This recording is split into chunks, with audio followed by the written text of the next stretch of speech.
And when we do inspection, the house is tenanted. When we do inspection, you know what the seller say? The seller say, don't tell the tenant that you are a real estate agent. No, it's like, huh? Then what should I say? Say, tell that you are a banker. I just want to do refinancing. But actually, I'm a real estate agent. Yeah.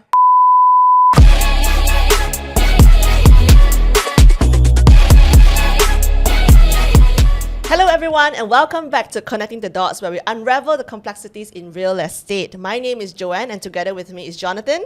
Hi everyone. So what are the topic that we talk about today? Yes, today we're going to talk about something very interesting. Not even sure we should talk about this because it's pretty sensitive, right? Can be sensitive if we do not learn to handle it properly. Right. It is about navigating the tricky areas in property sales as a seller. Wow, this is a very interesting topic because we truly experience a lot of tricky things. I think today, this episode, we just want to talk about this. Yeah. And I think the first scenario or the first issue where a lot of sellers ask us is whether or not they should appoint a lawyer when they want to sign the SPA, right? I think typically we all know that. I think not even just Malaysian, I think everybody just wants to save costs, right? We will always find different ways to cut costs, to reduce what we have to spend and things like that. So when it comes to selling the property, the seller always asks us this, like, what are the costs entailed, when they want to sell the property?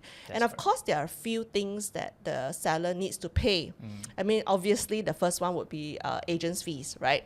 So when they appoint an agent to help them to sell a property, they do need to prepare 2 to 3% to pay the agents for doing the work to find them a buyer and to close the deal. So apart from that, there's also the RPGT if it applies, right? RPGT is, what is it, John? Right, so the first 1-2 years is about 30%. Yes. I think we need to refer back to the chart. Yeah. I think that one, if your property is sold within the 5 years, there is a tax implication there. Yes. Now, for Malaysians, if more than 5 years, you won't have any tax applied to you. Yeah. So apart from RPGT, apart from agents' fees, then of course it would be lawyers' fees. And I think in Malaysia, the law is the seller is not obligated to actually appoint a lawyer to represent themselves in signing SPA. So they will always ask us, I really want to save the lawyer's fees, I don't want to pay so much. Is it okay I share the lawyer's fees with the buyer because the buyer is compulsory to appoint one, right? So I think this is something that we want to talk about because it's so common. In especially in the sub-sale property sale, right? And I just want to highlight that actually the sale, the scale of the lawyer fees has increased in 2023. So last time it used to be 1% of the property value, and now it has increased to 1.25%. So meaning that, for example, if let's say the sale and purchase of the property is valued at 500,000 or is agreed to sell at 500,000 and below, it will be subject to a 1.25%. Okay. But for properties valued between 500,000 and 7.5 million, the fees is now 1%. Right. So if I give you an example, right, the conveyancing fee, which we call it the legal fees, will translate to 2,500 ringgit for property valued at 200,000. 6,250 ringgit for 500,000. But for 1.1 million, then it will be 12,250 ringgit. Okay. For a 1.5 million house, it will be 16,250 ringgit. So it goes on lah. And I think this is basically what the seller needs to prepare to fork out if let's say they want to hire a lawyer or to appoint a lawyer. But today, let's talk about, whether is it important. Wow, that sounds quite pricey, right? Yes. The lawyer fees and all. Yeah. So think about it. Apart from the agent's fee, then you have to think about, forking out in the range of 10,000 to 15,000 if your property is in the 1 million range. Right. So the question is, a lot of sellers ask us that, so these are the fees. Correct. Do I really need one? That's right. Do you have client ask you that kind of question? Yes, absolutely, all the time. Because I think when it comes to seller, right, they want to sell the property. Of course, they want to net the most out from the property value. So a lot of times how do we answer that when seller asks us?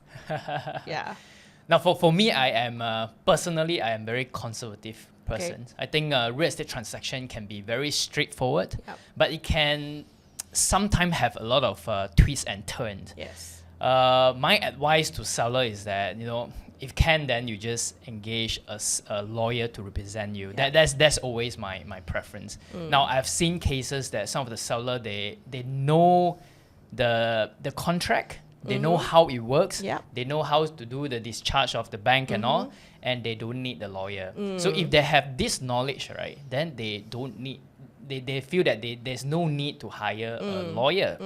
But if I understand my seller better, for Yeah. example, he or she doesn't know anything about contract S&P and doesn't know anything about the procedure, then I will advise a seller to get a lawyer. Yeah, I think many times people overlook the importance of getting a lawyer to represent them, because if we go back to law, right? Whenever there's a drafting of SPA, so basically SPA is sales and purchase agreement, which is terms and condition that has to be agreed between the buyer and the seller. And many times we've been told that, oh, don't worry, it's a standard agreement. The terms and conditions are very standard. There's template. Some people even say, oh, I don't need to hire a lawyer because I can just download on the internet, which is kind of true. I think I think even in the legal realm, right, people are talking about replacing conveyancing lawyer because everything is standard. But truly it's not. It is not. Yeah, it is not, because everything can be negotiated. Everything can be discussed. Everything can be compromised, right? That's right. Because it's truly a piece of paper that contains of the terms and conditions that both have to agree. Yep, Willing seller, willing buyer. If you agree to these terms, so be it. You can sign it. that's correct. Yeah. That's So correct. imagine today, right? You are just depending on the buyer's lawyer to draft the SPA, and then you feel that it's a standard terms, and then you just sign it. I think it can be quite dangerous, lah.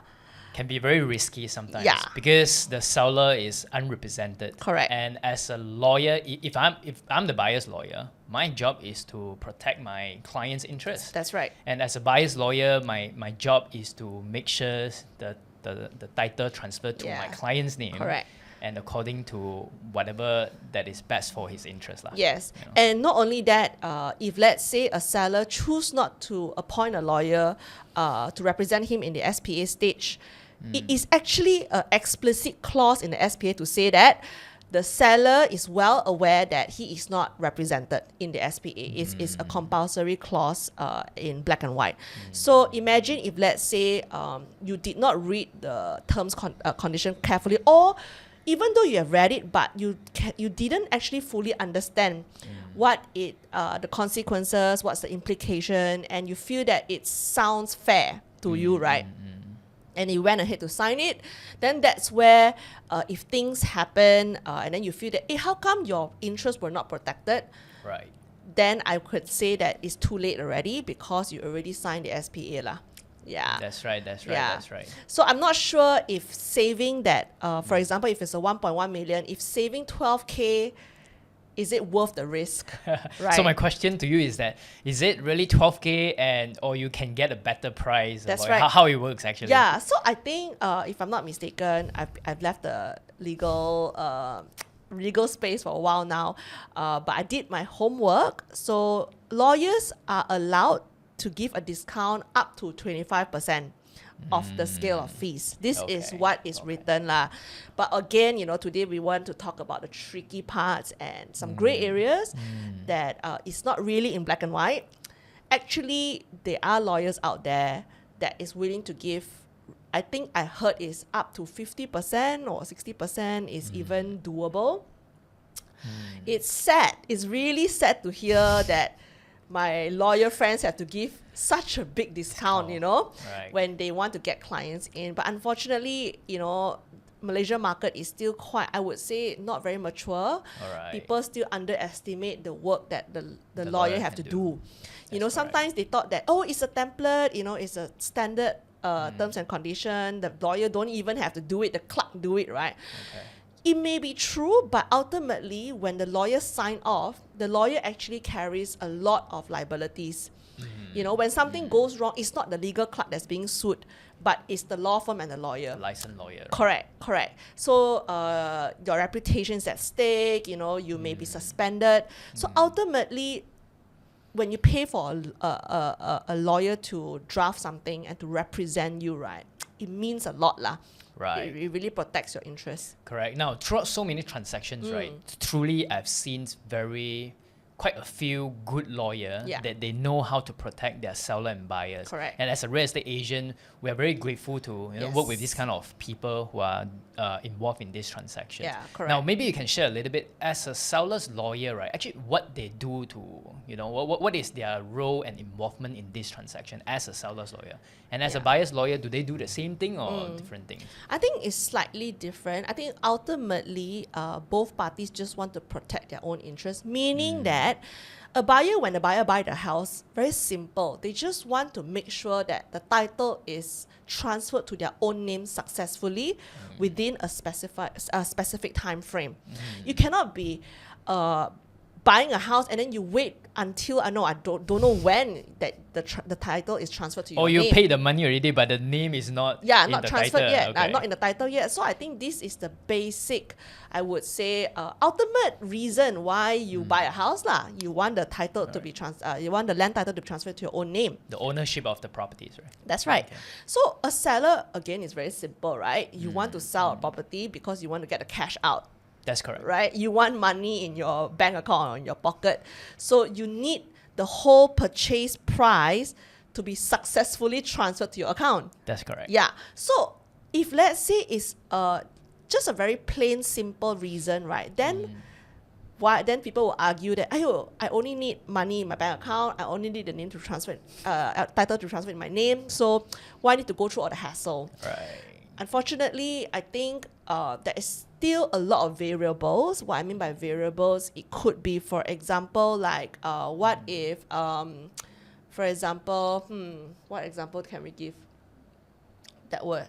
It can be a cash purchaser, cash purchaser. Normally the payment terms is 3 plus 1 month. yeah. 3 plus 1 month. And sometimes cash purchaser, they have problem raising the fund, right? Yes. Yeah. So these are the issues that can happen during the transactions. Yeah. And all. Yeah. And I can remember one case where we dealt with a foreigner seller. Okay.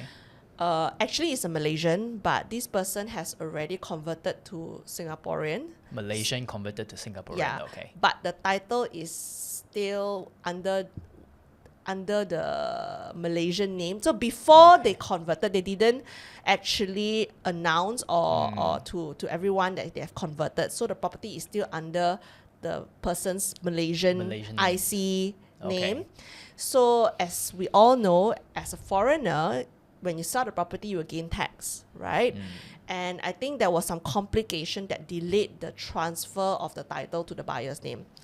Yeah. So all these things, actually, we all didn't know. Even the seller who was representing, I would say, the auntie didn't know that the niece was actually a Singaporean already. But the auntie went ahead and represent the niece to sell the property. So I think, yes, it's now successfully transferred to the buyer's name, but it took way longer than what the buyer expected. Yeah, I remember the transaction took a little bit longer and the buyer was not satisfied. Yes. And then the buyer make a complaint and then try to get some compensation. Can you just imagine if this case, right, buyer and seller use the same lawyer? Yeah, exactly. It can be quite messy and complicated. Right? Yeah. At that point of time, the seller can be lost already because this case happened, then how, Yeah, and no one is representing the seller. Yeah. So I think it is still, our advice is go ahead, get the best lawyer to represent you. I think this kind of money, we call it, we don't want to be in a penny wise, pound foolish situation. I think by just spending 10 to 15K to get a lawyer to represent you in the SPA is much better than putting yourself in a very risky situation. Yeah, let's talk about the next issue. Oh, what is the next issue? Yeah, the next issue is, we call it early VP, so early vacant possession. Okay. Happen all the time. Yeah, it happens all the time, and maybe we just want to give you some background. What is the meaning of early vacant possession lah? Right, early vacant possession is where typically is when you sign the SPA, you should get your property within 3 months' time. And how do you get the property is when the seller has already received the full balance of your purchase price.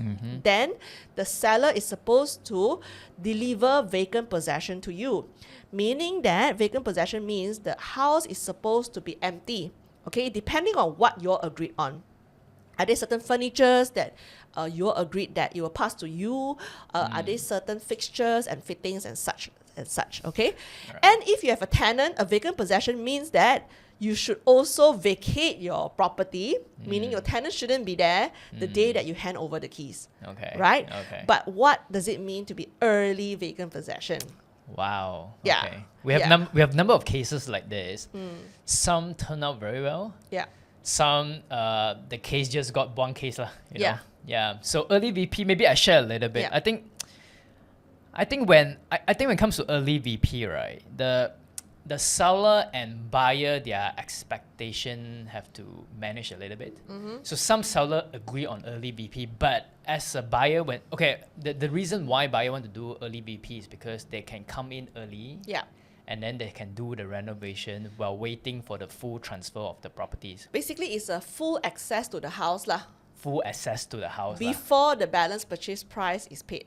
When the property is still in the seller's name. Correct. Right. So Yeah. it's still not in your name, Yeah. but you already start working on it. Yes. So some people want to do early VP because they want to stay there if Yeah. the property doesn't require any renovations. Yeah. But most cases that we have, the buyer want to go in and start doing the renovations. Yeah. I think they want to take advantage of to save the repayments because let's say your full disbursement will happen in 2 months' time, but they want to come in early. They start the renovation so that they don't need to pay the full repayment. Yeah. They do on it. So what is the blind spot here? What is the challenge here, Joanne? I think the challenge here is when a seller allows early VP, the seller needs to understand that basically the buyer right now has full access to your house because the title has not been transferred to the buyer's name, right? So, and I think you have to think about what kind of renovation is the buyer planning to do while having full access to your house. So I think we always advise seller that it's up to you whether you want to allow that, but you have to bear in mind there's certain risk to it when you allow early VP to the buyer. What's the risk? The risk is, for example, if let's say the buyer said they want to knock this down, knock that down, they want to rebuild the whole house, and they actually went ahead for the hacking job done even before title is transferred. So the risk is, what if the title cannot be transferred for whatever reason? I mean, of course, the risk is very, very, absolutely very low. But there's always still a chance because the possibility there because the name has not been officially transferred. So then what if it cannot be transferred? Then what would you do? You know, are you going to ask the buyer to reinstate the whole house to be original and pass it back to you, and then you refund the money to the buyer, right? So I think there's always certain risk, but all these risks can be managed. You know, we always feel that okay, if you want early VP, why you want early VP, and put it in black and white. I think some early VP is merely just to take measurement and just start on the drawing. Right. This is very common because when you want to do big renovation, the buyer needs some time for the architect or interior designer to draw up the plan and then to submit to DBKL or whatever local authority, right? So they are not going to do any work, but they find it very inconvenient to ask the agent to open the door every single day for their contractor to come and take a look, right? So they prefer to have full access, to just come and take measurements, you know, drawing of the plan and stuff like that lah. So I think as a real estate agent, right, we also advise seller that if there is a request like this, I think the seller need to know what type of renovation they're going to do. Is it a big renovation or small renovation during the early VP? I think number two is that also to make sure that whatever that is agreed between seller and buyer, spell it out very clearly in the SMP. That's right. So for example, in certain situations that, what if this happened? Yeah. What if the title cannot transfer? And all these things need to spell out very clearly and the responsibility as well. So I would also think that define what you can do and what you cannot do during the renovation. Yeah. So sometimes when seller and buyer, they go through these 3 questions, right, and end up Yeah. the deal just got just one case, but some are very straightforward because like the recent case at Taman United that we transacted, one of bungalow house, the house is well maintained, renovated, extended, actually can move in already. But the buyer actually just want to dismantle all the built-in cabinet. So it's not a major renovation like you want to extend the side, extend the back, you don't need to do hacking, but just want to change the flooring, want to dismantle the built-in cabinet and want to move in new furniture. Yes. So because all these are clearly spelled out and the seller agreed with it. Yes. And some of the terms and condition is that the buyer actually offered this, okay, allow me to go in early VP and I will pay you a rental for That's that. right. I think that's the correct way to do it because imagine that you haven't started your repayment, number 1. Number 2 is the property is still under the seller's name. It is only fair to the seller to allow you early VP with some rental lah, and same goes, for example, for those seller that needs their house longer, even though title has been transferred to the buyer, right? The seller needs 1 to 2 months to move out. Again, same thing. To be fair to the new owner of the house, the seller have to pay some rental to the new owner lah.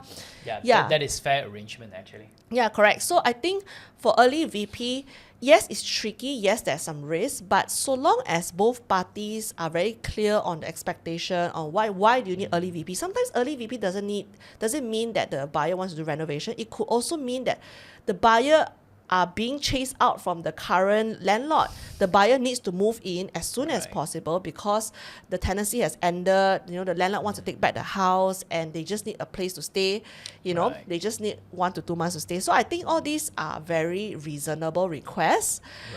So again, why appointing lawyers is important is because then both parties can spell out in black and white and then sign off so that things are not messy.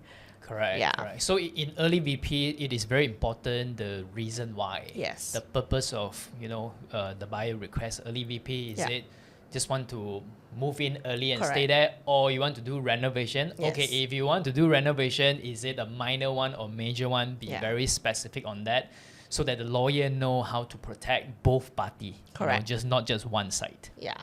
All right. Okay, what about the third scenario? What is the third scenario? Okay, the third scenario is how do you deal with your tenant when you have sold your property? Oh, wow. Okay. So I got the experience for this. Okay. I got the experience for this. Share. Now, I assuming, for example, the buyer really want to buy this property. So we just sold one property at SS2, right? Actually, the rental started last year, October. So signed 2 years. The rental are going to sign 2 years. But the seller really loved this location and really loved this single story The buyer. The buyers. The buyer really loved this single story semi because the buyer is downsizing. Okay. Right, and want to buy cash. Yeah. Okay. So the situation is like this. The buyer understand, there's a tenant, but if I want to buy, I just want to stay there. So how, So I think it is very important to look at the tenancy agreement. Correct. Okay, so if you're buying a property with tenancy, right, request the seller or the agent to give you a copy of the tenancy agreement, read through all the terms and conditions, and one of the specific clause is a breaking clause or termination clause. Yes. Whether this contract include termination clause or no. Now, normally if there's no termination clause, what happened, lawyer Joanne? That is where it's very tricky, lor. Okay. Yeah. Basically, you can't do much. You have to argue your case out, and if they still want to proceed to terminate or ask the tenant to move out, normally the buyer will need to pay the remaining month of the rental to the tenant, right?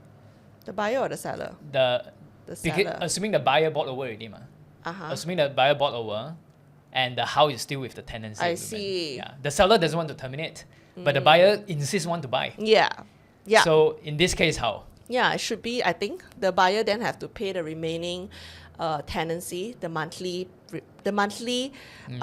rental for the remaining of tenancy. So if, for example, the rental is 2,000 and then the remaining tenancy is 10 more months before the tenancy agreement expires, so 2,000 times 10, it would be 20,000. 20,000, right? 2,000 times 10. Yeah, 20,000. No? Yeah.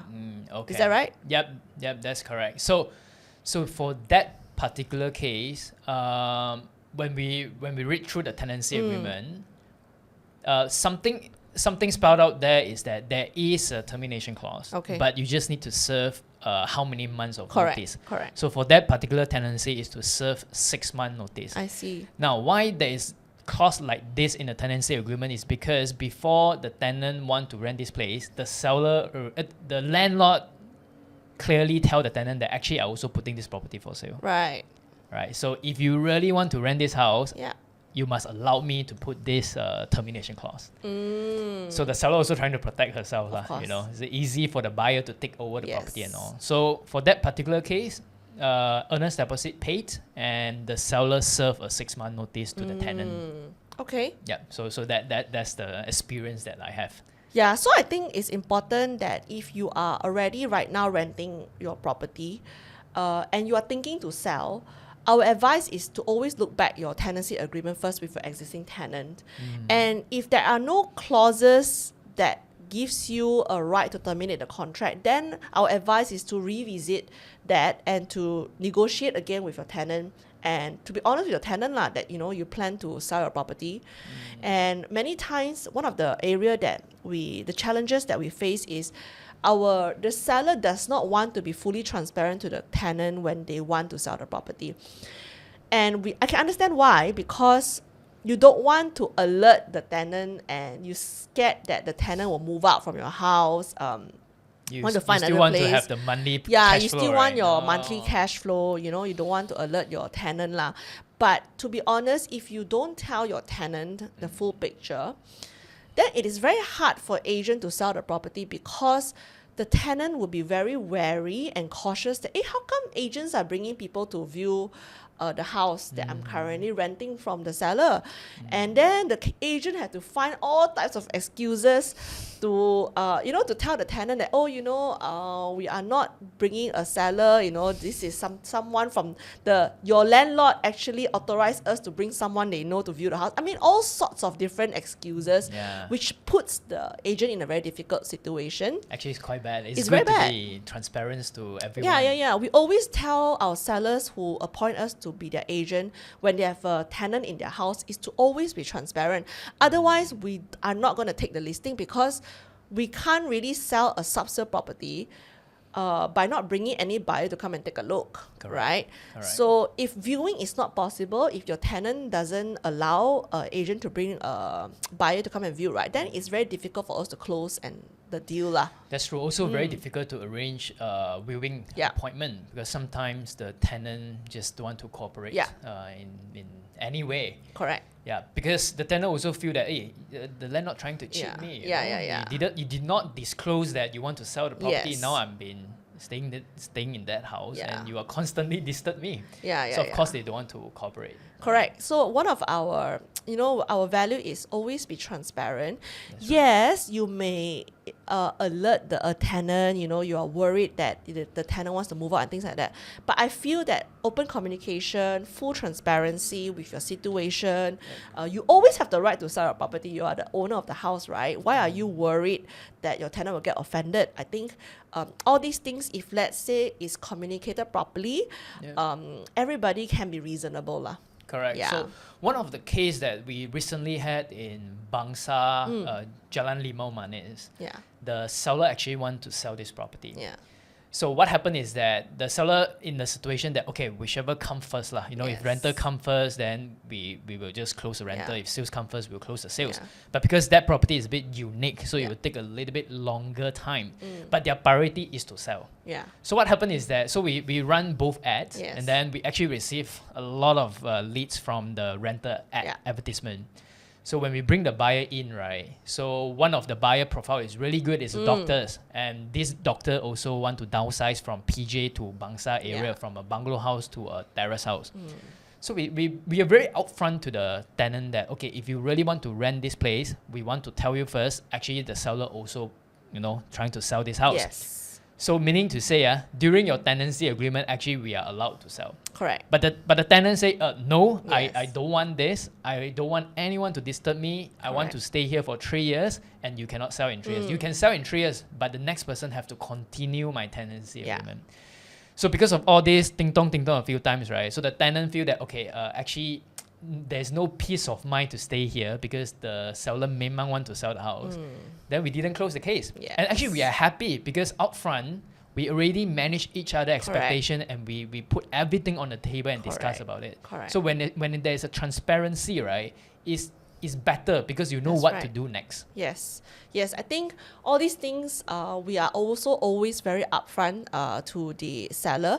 But sometimes it can be a situation where you are an investor and you may not want to buy the property because there's an existing tenant, right? You don't want the tenant to move out, you want to buy over the tenancy agreement. So all this is even better for you. And when such things happen, so again, we have to be very honest with the tenant. Again, we will reassure the tenant that, you know what, you don't have to move out, even though there's a change of ownership of the property. The new owner is still very much happy to rent it out to you because it's an investment portfolio for this new buyer. So I think if everyone's objectives and goals are properly communicated and transparent about it, then I think the deal will always go smoothly. Right, maybe I just want to share one more things about every time when we have this conversation with the seller, right? Yeah. And that property is tenanted. The seller always say, don't trigger the tenant. Yes. Don't trigger the tenant. How would you advise the seller specifically in this case? Okay, we have to understand why they don't want to trigger the tenant. If the reason is purely they don't want the tenant to move out, then my question is, for example, if the tenant is still around and the tenant don't want to move out, we can't sell the property, full stop.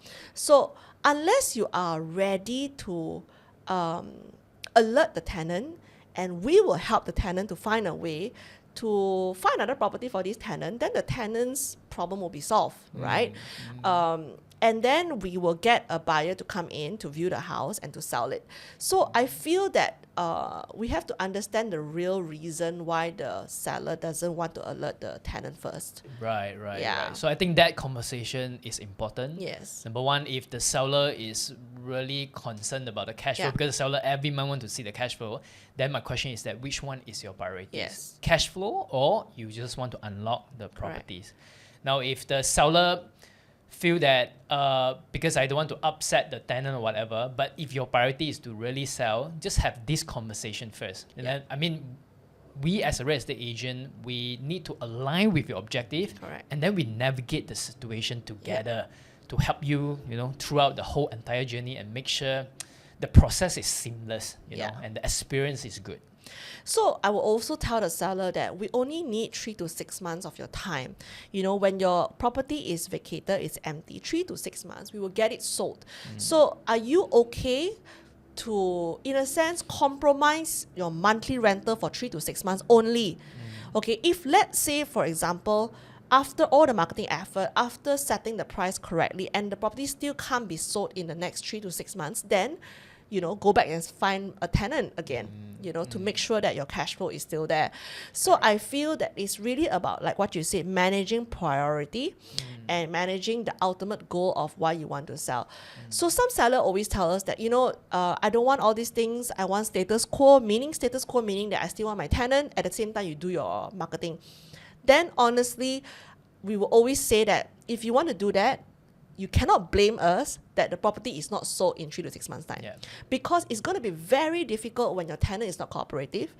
Even if we have multiple leads, we have 360 scan, we have home tour shoot, but come on, we are selling sub-sale property. Everyone needs to just come and take a look and feel the vibe, touch the floor, touch the cabinet, go to the toilet and things like that. And if they cannot have the physical experience, very unlikely now that market is open, it's not in pandemic, it's not lockdown, right? Very unlikely the buyer would just buy the property like that. That's correct. Yeah. That's correct. So if the seller can accept that, okay, it's okay lah, you put it up there for 1 year, take your time, then you cannot blame us and say, hey, how come still no buyer? Hey, how come you never bring anybody to come and take a look at our house? Because the current situation is not conducive. It's not making our sale process to run smoothly lah. That's correct. Anita and I have this experience that we're trying to sell this Taman Tun house. Yes. Right? And when we do inspection, the house is tenanted. When we do inspection, you know what the seller say? The seller say, don't tell the tenant that you are a real estate agent. They was like, huh? Then what should I say?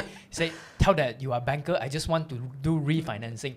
But actually, I'm a real estate agent. Yeah. And I go in and then try to draw something out. But actually, I'm inspecting the property. Yeah. But after the inspection, right, Anita and I look at each other and say, hey, actually, it's not right? Yes. Why do we want to do that? Correct. So if the seller is not ready, Yes. then don't sell first lah. Yes. Because eventually, that's the real case. Eventually, the tenant and the landlord relationship is not good. Oh. So that is another risk lah. Yeah. No, better don't do it lah. Yes.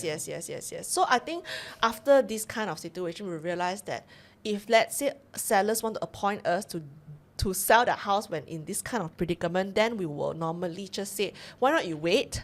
We will revisit this topic when you're ready to tell your tenant that you want to sell the house.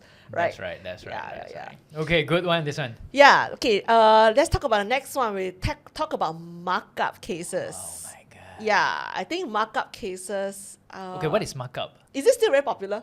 I think very, very popular.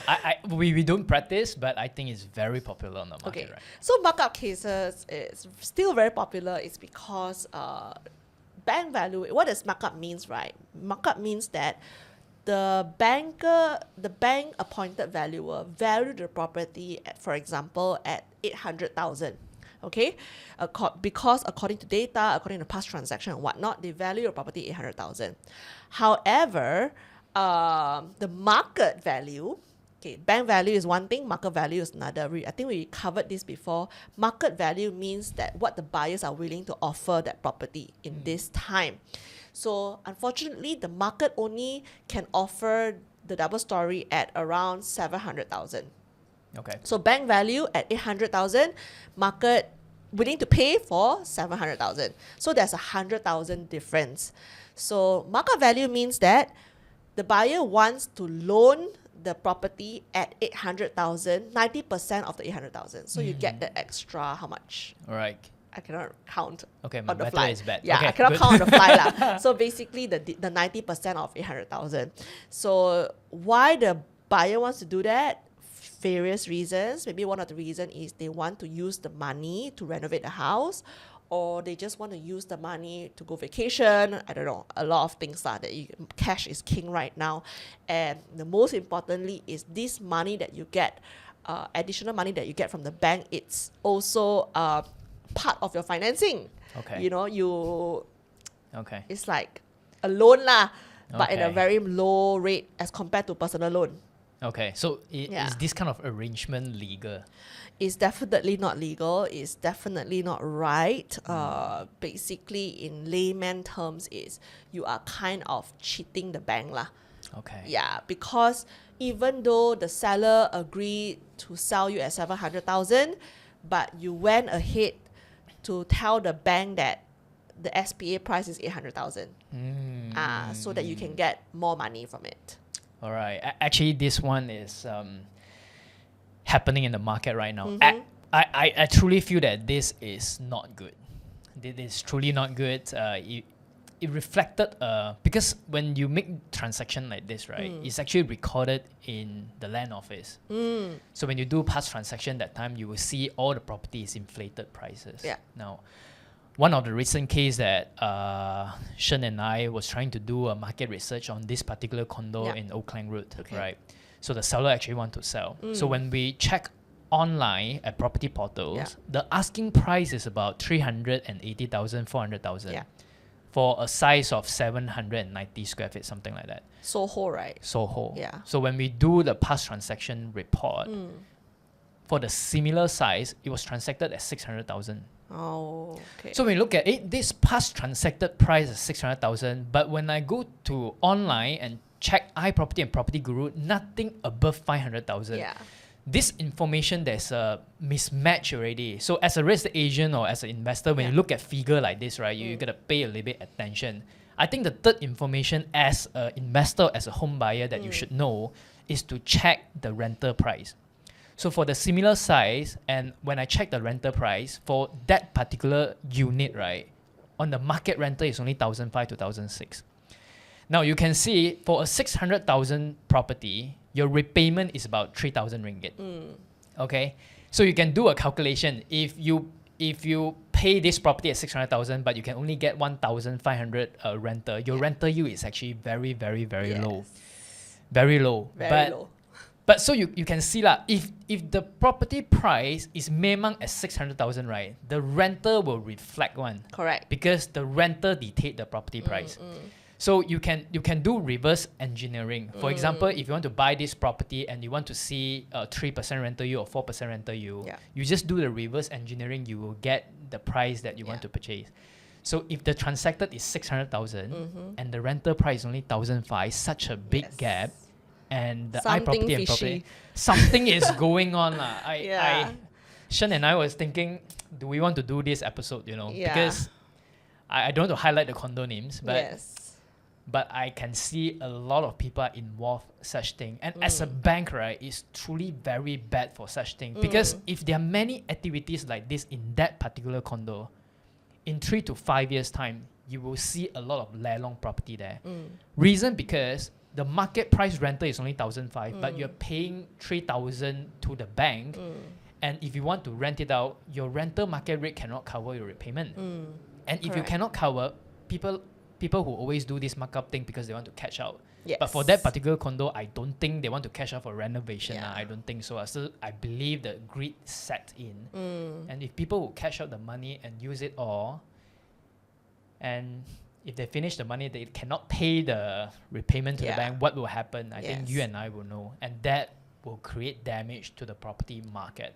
So that is actually not so good. So there's a cost to this markup. It's not really free money. Like I said, it's still a loan from the bank. That's one thing. The second thing is, if today you are a seller and you think that, markup cases has nothing to do with me, is the buyer's money repayment is higher, the buyer's risk basically for cheating the bank in a sense. But think about it. If let's say it is a markup case, what it means that your SPA also reflect the markup purchase price rather than the earlier initial purchase price that you agreed with your buyer. So just imagine this with me, that you actually agreed to sell at 700,000 to the buyer, but the SPA price is 800,000. So where is the 100,000, right? So today, if you are the buyer would think that, actually on paper the buyer actually owes the seller another 100,000. So this kind of thing, right, it's not reflected anywhere in black and white. Seller is not protected, buyer is not protected. I know a lot of markup cases, what they will do is they will draft out another supplementary agreement to kind of protect the buyer and seller or the banker or things like that. But truly, number one, is definitely not ethical. Number two, all this method is just to take those loopholes for granted, meaning, right, they take advantage of the loopholes in the bank system, the legal system, to create advantage for themselves. That's correct. That actually truly quite bad. So for those who are listening right now, really discouraged to do this. Better don't do it, because for bank point of view, it's really bad. Just imagine today I'm RHB Bank. And then there are 100 people come to borrow money from me, and with that kind of arrangement. And if you cannot pay me and the market cannot pay me, I will be in troubles as a bank. Why I'm saying this is because I truly want the property market in Malaysia be better in a natural way. Correct. If people continue to do things like this, right, the real estate industry will be badly affected. And we are having a bad times right now at this moment. And if there are more cases like this, I can only foresee from quite bad. I Yeah. would think it's quite terrible. I would think it's quite terrible. Okay. Yep. So that's really the fourth scenario that we talk about, the tricky area. Let's come to the last one. Oh my God. Yeah, the last one is really about, it's sad. It's basically when divorced married couples wants to sell their property. Okay. So I think we have, a few divorce cases where the couple wants to sell the property after divorce. And it's very tricky is because, especially when both parties cannot agree whether one wants to sell, one don't want to sell, and or both want to sell but both wants a different price, or one wants to sell but make sure the money have to be split or go to a trust fund and all these things. So it becomes quite messy. Yep. And I think what we learn as real estate agent is we really hope that when it comes to divorce cases or things like that, right, we hope we get full transparency from both parties. Then it can ensure that the deal will go smoothly. Why we say that is I think we had a case in OUG where they both want to sell, right? But they both disagree on the price. And the arrangement. The arrangement of appointment of agents also, I think. And also the money allocation. Yeah, the money allocation after the property is sold. So it created a lot of uncertainty for the buyer.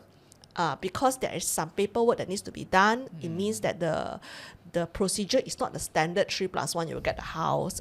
Maybe it will prolong a little bit because both the divorced couples have to sign some paperwork and they both have their own lawyer. So it became very messy. Right. Yeah, so I think what we learn from it when it comes to this kind of cases is it's not that it cannot be done. It's not that it's not legal or ethically wrong. Everything is okay. But we just hope that parties would be transparent from the beginning.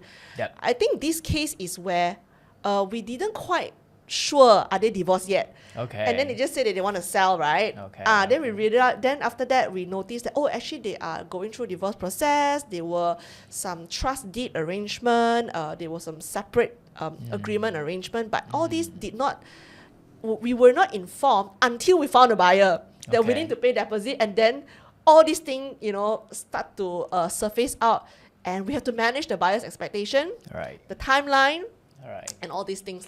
Correct. So correct. yeah, it's quite So tricky. yeah, one of the challenge that we have is that the seller did not want to tell us Yes. about this case because Correct. they always say, 家丑不要 Yeah. tell 外扬， everyone, 不要外扬,对。 But I think if both of you, very sorry about divorce, but if both Yeah. of you agree to separate and want to Correct. unlock the value of this Yes. property, again, appoint the professional real estate agent. Yeah. Tell them about everything Yeah. and they know how to protect your interests. Correct. They will make sure that they will get you the best price and Yeah. make sure the transaction goes smoothly. That's right. Divorce is already quite painful. Don't add another painful in the property transaction Yes. management. Yeah. Yeah. Yep. Yeah. So that's about it for today's episode. Interesting topic, Joanne. Yes, very interesting. So stay tuned for more episodes as we continue to explore the dynamic and the Alright. complexities of the real estate in Malaysia. Until next time, thank you for listening, and do remember to subscribe. It really means a lot to us. See you next one. Bye. Bye.